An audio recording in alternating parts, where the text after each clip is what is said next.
Unit 8. Market Structures. Most people believe markets are open and free to all competitors. Unfortunately, this isn't the case. In fact, there are many different market structures, all of which have different results for both the buyers and sellers. The first, as we know, is pure competition. When pure competition exists in a segment of the economy, there are very many buyers and sellers of a product.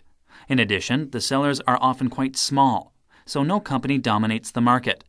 These sellers, unfortunately for them, have virtually no control over the price of the product they're selling. The reason is that there are so many sellers. Should one raise its prices, the buyers will simply purchase from that company's competitor. This is illustrated by gas stations. They all sell the same product, gasoline. Have you noticed their prices? They're practically the same, aren't they? Even if there's a difference in price of, say, a few pennies a gallon, numerous drivers will avoid the more expensive place in favor of the cheaper one. That's pure competition at work. Now I'd like to move on to monopolistic competition. Here, there are fewer sellers than in pure competition, yet there are still many. There are also a large number of buyers. Because the number of sellers is slightly smaller than in pure competition, they have some measure of control over their prices. This is, however, somewhat limited since buyers still have options about whom to buy from. Moving along, the oligopoly is the next market structure. Yes, question? I'm sorry, an what? An oligopoly. I see some blank faces. Let me spell that. It's O-L-I-G-O-P-O-L-Y. Everyone got that? When there's an oligopoly for a certain product, it means there are just a few sellers. That gives the sellers considerable control over the market. Additionally, buyers are very aware of, the brand names of the products.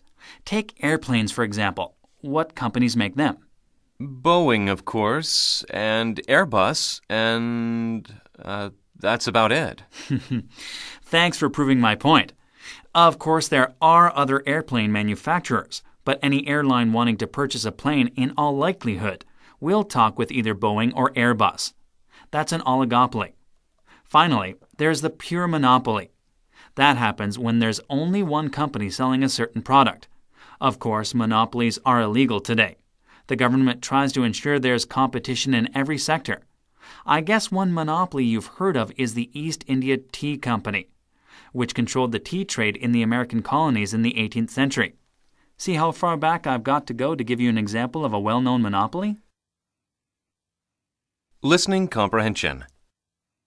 Number 1. What is the professor mainly discussing? Number 2. What is an oligopoly? Number 3. According to the professor, how many sellers of products are there in the following conditions? Number 4. Why does the professor mention Boeing and Airbus? Number 5. The following statements describe different market structures. Put a check in the correct box for each sentence.